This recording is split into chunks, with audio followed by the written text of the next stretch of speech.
¿qué demonios pasa con los límites de pista?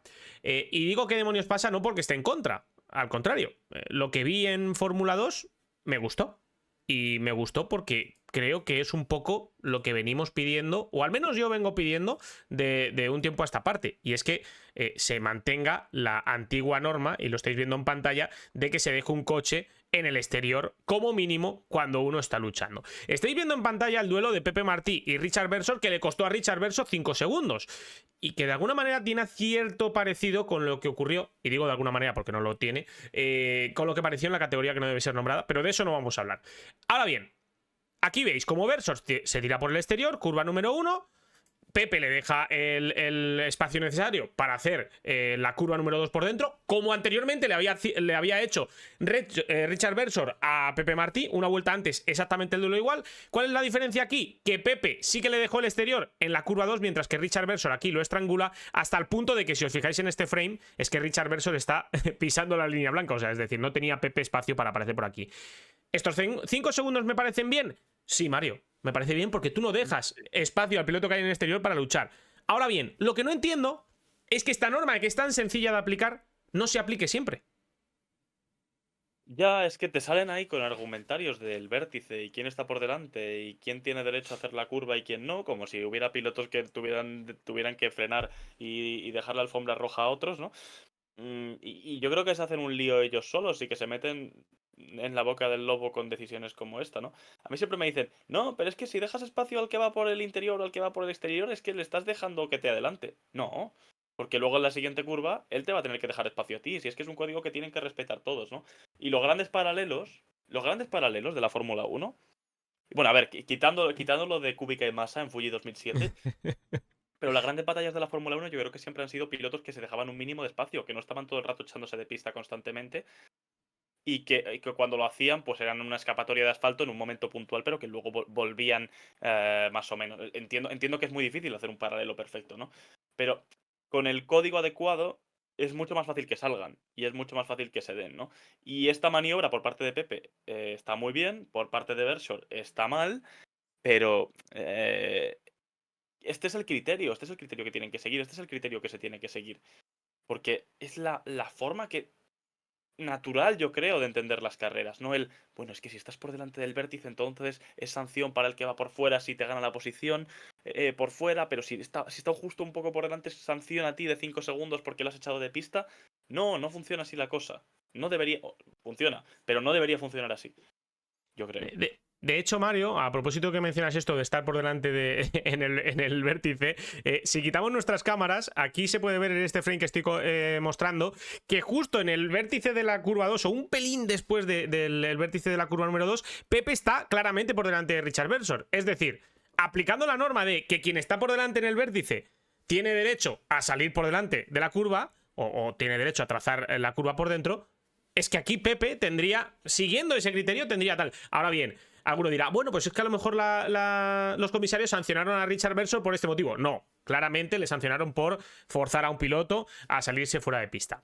Bien, con esto en la mano, ahora me voy a ir a otro suceso que ocurrió en la misma carrera y que fue con Gabriel Mini. Hay que poner en contexto esto. Aquí Gabriel Mini se saltó la curva 2 en varias ocasiones por lo mismo. Piloto que él intentaba trazar la curva 1 por fuera, le tocaría hacer la curva 2 por dentro, pero por A o por B no podía hacerla y Gabriel Emini decidía saltarse la curva número 2 para evitar un contacto.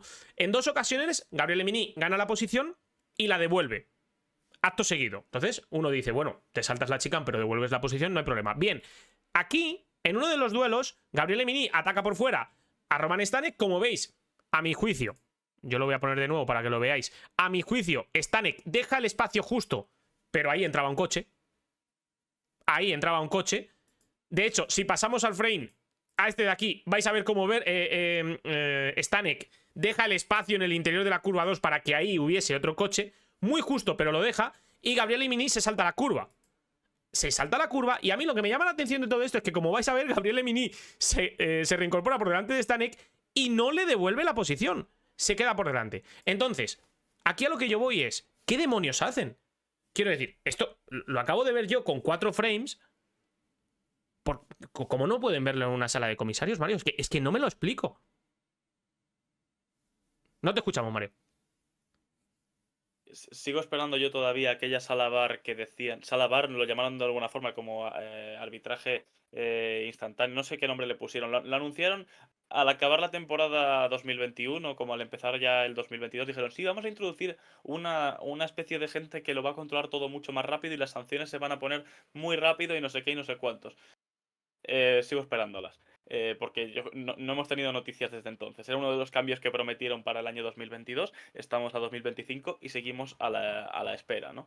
En cuanto a esta decisión, efectivamente, en qué momento a un piloto que deja el espacio, que sí que es un poco justo, ¿no? Pero Pero lo deja. que al final Mini elige saltarse, no se ve obligado a saltarse la curva. Yo creo que elige, o bueno, si se ve obligado, yo creo que es más por su propia inercia que por la trazada que lleva Stanek. Elige saltarse esa curva y en consecuencia gana una posición. Y en ningún momento se plantean investigarlo. Y tienen cámara on board, Sí, no sí, sí. olvidemos. Sí, aquí sí que tenían. No, miento. Aquí en Stanek y Mini precisamente no tenían cámara on Ah, board no. porque no van con ella montada. Se puede ver claramente como van con el Ah, es testigo verdad, es verdad. amarillo. No Sí, la sí, tiene sí. montada. Pero quiero decir, Mario, que yo no tengo todo el tiempo del mundo, que no me pagan por esto, que no es mi trabajo, que he grabado un vídeo con 4 frames y he sido capaz de darme cuenta de esto. Y he sido capaz porque lo vi en directo y se me quedó en la retina guardado y dije: hey, esto luego lo tenemos que poner en Bam Bam Fan. Hay gente que le pagan por hacer este trabajo. Y a mí lo que me da rabia es que no se haga. Porque lo puedes hacer mejor o peor, pero que no lo hagas es que me parece ridículo. Y vuelvo a decir, cuando el criterio está bien establecido, como lo hemos visto en el duelo anterior de Pepe Martí y Richard Benson, aplaudimos y decimos: esto es lo que queremos. Y de verdad, yo quiero eso. Yo quiero que se permitan paralelos. Yo quiero que haya duelos cuerpo a cuerpo. Ayer mismamente cité un post de Maro Engel, piloto del DTM, conocidísimo de los GTs y que también ha estado compitiendo en Supercars, en el que él mismo decía: bueno, a la gente que está un poco crispada con lo que ha pasado en la Fórmula 1, les recomiendo ver carreras del DTM, perdón, o de los Supercars donde se respetan los paralelos. Hay que dejar a un lado ya la regla de quién llega primero al vértice. Eso es absurdo.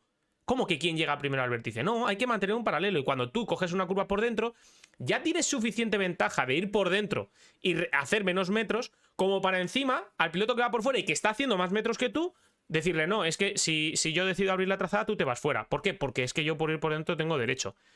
Y lo que más miedo me da de esto, Mario, no es el hecho de que esto se esté tomando como algo normal, sino que pilotos contrastados den por válido esto. Y a mí es que me parece horrible que se defienda que un piloto. Y es que a mí me da rabia porque hablas con algunos pilotos. Yo recuerdo Javi Villa, que todos conoceréis de su etapa por la GP2 y demás, que sonó mucho para llegar a la Fórmula 1.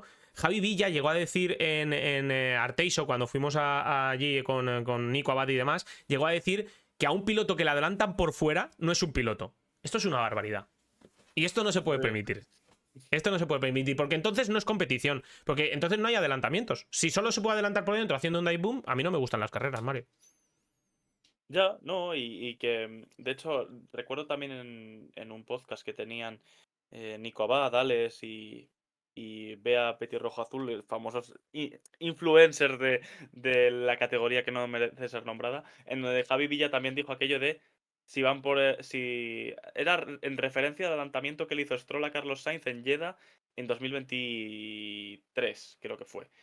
Creo que era eso, creo que era ese momento. Dice: no, pero si viene un piloto por fuera, pues quitas un poco de volante y no te adelanta por fuera, ¿no? Es decir, como que lo eches al exterior. Claro, Yo, claro, dices, bueno, si fuera la opinión de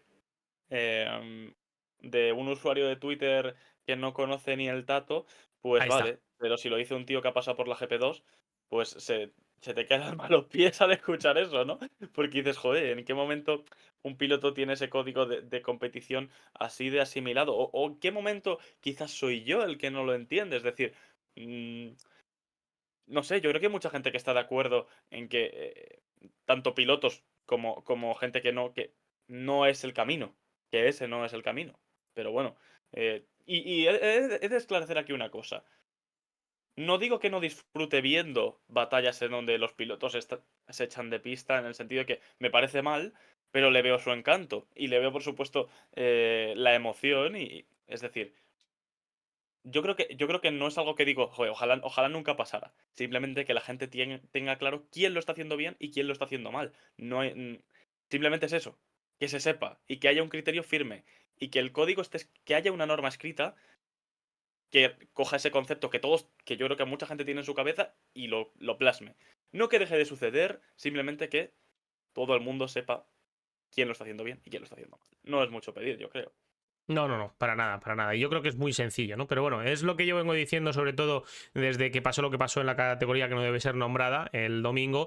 Y es que el problema no es de los pilotos, el problema no es de la gente que ve las carreras y no entiende o no entendemos qué es lo que está ocurriendo. El problema es que las reglas están mal. Y vuelvo a insistir, lo cité ayer en un post que pone el propio piloto Maro Engel, que de carreras sabe un rato y de batallas cuerpo a cuerpo sabe muchísimo más que cualquier piloto de Fórmula 1.